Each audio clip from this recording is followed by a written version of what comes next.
तो एपिसोड की शुरुआत में हमें दिखाया जाता है कि जो सातो होता है वो एक कमरे के बाहर होता है जिसके अंदर सारी लड़कियां होती है। सातो जो होता है वो अंदर जाने की कोशिश करता है पर तभी उसे मोरियन रोक देती है और सातो जो होता है उसे पूछता है कि आखिर तुम यहाँ पे क्या कर रही हो, जिसपे मोरियन बताती है कि वो यहाँ पे पहरा दे रही है और उसका काम है कि तुम्हें अंदर ना आने देना। और फिर हमें अंदर का सीन दिखाया जाता है जहाँ पे जो हिमे होती है उनसे कुछ बताने की कोशिश कर रही होती है पर जो सारी लड़कियां होती है उस पर बिल्कुल ध्यान नहीं दे रही होती है। पर तभी वो चिढ़ाते हुए कहती है कि मुझे तुम सभी से एक जरूरी बात करनी है। ये बात सुन के सभी लोग उसकी बात सुनने लगती है। तभी जो हिमे होती है वो आगे कहती है कि मुझे एक चीज रियलाइज हो चुकी है कि मेरी वजह से सातू जो है वो ज्यादा स्ट्रॉन्ग नहीं बन पा रहा है, इसलिए मैंने फैसला किया कि तुम लोगों को भी एक मौका मिलना चाहिए ताकि तुम भी सातू के साथ अच्छा बॉन्ड बना सको। इसलिए मैं जानना चाहती हूँ कि तुम लोग सातू के बारे में क्या सोचते हो। जिसके बाद हमें सातू को दिखाया जाता है जो उनकी बातें सुनने की कोशिश कर रहा होता है पर उसे कुछ भी सुनाई नहीं दे रहा होता है। तब वहीं पे जो मोरियन होती है वो सातू को रोक रही होती है और उससे कहती है कि सातू तुम एक किंग हो तो तुम्हें एक किंग की तरह पेश आना चाहिए और वैसे भी अब तुम्हें सारे प्रिंसेस को इक्वली प्यार करना होगा और क्यों ना तुम सबसे पहले मुझसे शुरुआत करो। जिस बात सातू कहता है कि पर तुम तो कोई प्रिंसेस नहीं हो। जो बात सुन के मोरियन जो होती है वो काफी हैरान रहती है और उससे कहती है कि मैं तो बस मजाक कर रही थी। उसके बाद हमें सारी लड़कियों को दिखाया जाता है जहाँ पे जो नेपिटस होती है वो कह रही होती है कि मैं एक किताबी गिरा थी जो 4 दीवारों में कैद थी, पर वो सातू ही था जिसने मुझे वहां से बाहर निकाला था, इसलिए मैं इससे ज्यादा प्यार करती हूँ। उसके बाद जो ग्रैंड होती है वो कहती है कि सातू ने मुझे हराया था इसलिए मैं उसके साथ आई थी, पर टाइम के साथ साथ मुझे उससे प्यार भी हो गया था। उसके बाद जो सफीर होती है वो कहती है कि मैं सातू को बिल्कुल पसंद नहीं करती पर वो रिंकिंग है इसलिए मैं उसके लिए कुछ भी करूंगी। और उसके बाद एम्बर कहती है कि मुझे रिंकिंग के लिए बनाया गया है तो मैं उसके लिए कुछ भी करूंगी। और वही पर इन सभी की बातें सुनने के बाद मैं उनसे कहती कि मैं यही जानना चाहती थी कि तुम सातू के बारे में क्या सोच रहे हो।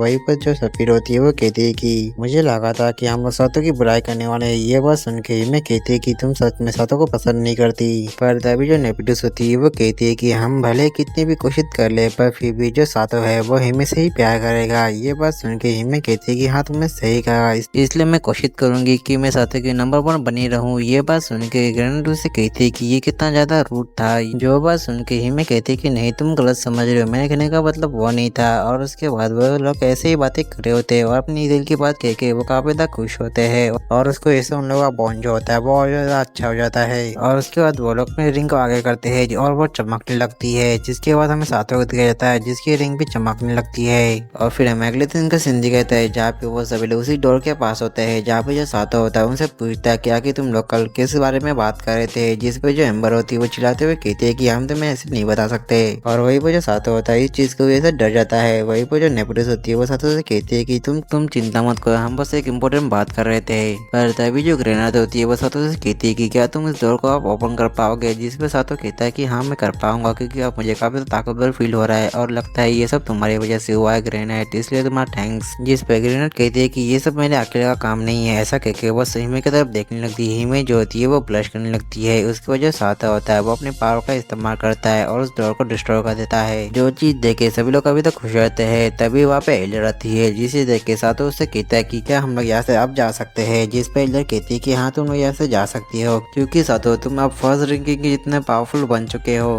पर इसका मतलब ये नहीं कि तुम एविस किंग को हरा पाओगे और तुम ये चीज याद रखना कि तुम्हारी पावर इन सारी लड़कियों की वजह से ही है। और वही ये बात सुन के जो सारी लड़कियां होती है वो ब्लश करने लगती है और उसके बाद वो लोग वहाँ से चले जाते हैं। और उसके बाद हमें कैसल का सीन दिखाता है जहाँ पे जो सफीर होती है वो कह रही होती है कि अब हमें वो प्राचीन वेपन लेना होगा जिसके लिए हमें किंगडम जाना होगा जहाँ पे हमें वो प्राचीन खंडर मिलेगा और वहीं पे हमें वो वेपन मिलेगा। वहीं पे जो सातो होता है ये बात सुनने के बाद वो कहता है कि अच्छा ठीक है तो चलो हम वहाँ पे जाते हैं। और उसके बाद वो दादाजी को कहता है कि हमें वो अपने बड़े से बर्ड को समन करे ताकि हम लोग वहाँ जा सके। पर तभी वो रियलाइज करते हैं कि वहाँ पे दादाजी होते ही नहीं है। लिटरली वो लोग एक हफ्ते से वहाँ पे थे पर उनको ये पता ही नहीं चला कि वहाँ पे दादाजी नहीं है। फिर उसके बाद हमें दादाजी को दिखाया जाता है जिनकी हालत काफी ज्यादा खराब होती है। तभी जो समर काटी होती है वो दादाजी से कहती है कि अगर तुम इस पोशन को अपने सीक्रेट स्पॉट पे लगाओगे तो वो और भी ज्यादा लंबा हो जाएगा। ये बात सुन के दादाजी की हालत खराब हो जाती है। पर तभी वहाँ पे सातो आता है जो दादाजी को सही टाइम पे आके बचा लेता है। और उसके बाद वो लोग किंगडम की तरफ जाने लगते हैं जहाँ पर जो हिमे होती है वो नेपोटिस से कहती है कि क्या तुम्हें अपने भाई को बाय नहीं कहना चाहिए था। जिस पे नेपोटिस कहती है कि इसकी जरूरत नहीं है। पर तभी जो नेपोटिस होती है वो नोटिस करती है कि उसका जो भाई है वो पीछे से आ रहा होता है पर वो उसे इग्नोर कर देती है। उसके बाद वो लोग किंगडम पहुंच जाते हैं जहाँ पे जो सोल्जर होते हैं उनको कुछ इशारा कर रहे होते हैं। पर तभी वो लोग उनके ऊपर कैनन से अटैक लेते हैं जिसको वो लोग डॉट कर लेते हैं। तभी एक सोल्जर उससे कहता है कि ये एक वार्निंग थी, अगर तुम अपनी जान प्यारी है तो नीचे उतर जाओ। उसके बाद वो नीचे उतरते हैं। तभी जो सफीर होती है उसे सांस लेने में थोड़ी सी दिक्कत हो रही होती है और वो कह रही होती कि लगता है मैं दिल्ली में आ गई हूँ। जिसके बाद हमें दिखाया जाता है कि वहाँ पे काफी ज्यादा पोल्यूशन होता है और तभी वहाँ पे गुस्सा चढ़ता है और उनसे कहता है कि माफ करना, हमें नहीं पता था कि तुम लोग हो। जिस पैसा तो कहता है कि कोई बात नहीं, इसमें तुम्हारी कोई भी गलती नहीं है। तभी जो गुस्सा होता है वो कहता है कि मुझे पता है कि तुम लोग यहाँ पे क्यों आए हो। और उसके बाद हमें दिखाया जाता है कि सातों जो दादाजी होते हैं वो एम्पर के सामने होते हैं, जहाँ पे जो एम्पर होता है वह सातों से कहता है कि तुमसे मिले बहुत ज्यादा टाइम हो चुका है। वही पर जो सातों होता है वो एम्पर को देखकर थोड़ा सा डर रहा होता है। पर तभी जो दादाजी होते हैं वो एम्पर से कहते हैं कि हमें उस प्राचीन तय करने में जाना है ताकि हम उस प्राचीन वेपन को ले सके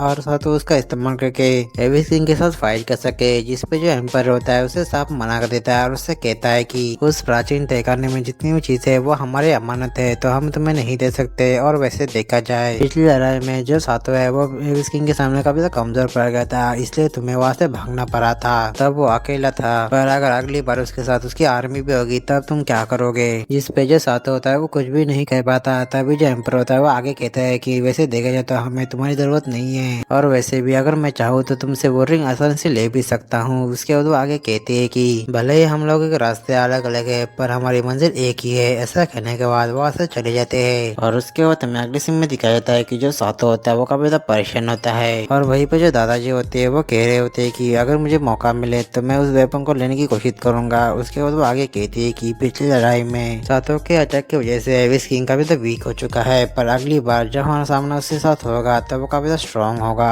और उसके बाद हमें देखने को मिलता है कि वो सभी लोग सोच रहे होते हैं कि आगे उन्हें क्या करना चाहिए। पर तभी जो हिमे होती है वो कहती है कि मुझे पता है कि हमें क्या करना चाहिए। जो बात सुन के जो मॉर्जन होती है वो कहती है कि तुम मैजिक एकेडमी की बात कर रही हो ना। जिसपे हिमे हाँ कहती है और कहती है कि मैं मैजिक एकेडमी जाऊंगी और वहीं पे जो सातों है वो यहाँ पर रह के उस प्राचीन वेपन को लेगा। पर जो दादाजी होते हैं वो उस चीज की उसे परमिशन नहीं देते। जिसपे जो मॉर्जन होती है वो बताती है कि वो पे उसके साथ जाएगी, साथ में नेबुलस और ग्रेनेड भी होंगी। और जो दादाजी होते हैं वो फिर भी नहीं मानते। तभी जो हिमे होती है वो सातों से कहती है कि सातों प्लीज मेरे पर भरोसा करो, हमारे पास इसके अलावा दूसरा कोई रास्ता नहीं है। ये बात सुनने के बाद जो सातों होता है वो परमिशन दे देता है। और उसके बाद हमें देखने को मिलता है कि हिमे, मॉर्जन और नेपोलिस और ग्रेनेड होते हैं वो मैजिक एकेडमी की तरफ बढ़ रहे होते हैं और फिर हमें बाकी सभी को दिखाया जाता है जो कंफ्यूज होते हैं कि अब उन्हें क्या करना चाहिए। पर तभी वहाँ पर मास और सफीरा आ जाती है, जहाँ पे जो सफीरा होते हैं वो अपनी बहन सफीर से मिलकर काफी ज्यादा खुश होती है। तभी जो मास होता है वो उनसे कहता है कि मुझे पता चला कि जो रैंकिंग है वो यहाँ पे आया है तो मैं उसे यहाँ पे मिलने आया हूँ। फिर वो उनसे कहता है कि मुझे पता है कि तुम लोग यहाँ पे किस लिए आए हो, तुम उस प्राचीन वेपन को लेने आए हो ना। जिस पर दादाजी कहते हैं कि हाँ तुमने सही कहा, पर कोई फायदा नहीं क्योंकि जो एम्परर है उसने हमें साफ मना कर दिया है। जिस पे मास कहता है कि तुम लोग चिंता मत करो, मैं तुम लोगों की मदद करूंगा वो वेपन लेने में। और यही पर शीन शीटो के हमें ही में और बाकी को दिखाया जाता है जो उस मैजिक एकेडमी पहुंच चुके होते हैं। और इसी के साथ ये वाला एपिसोड ये पे खत्म होता है। तो मिलते हैं इसके नेक्स्ट एपिसोड के साथ, तब तक के लिए आप सभी को सायोनारा।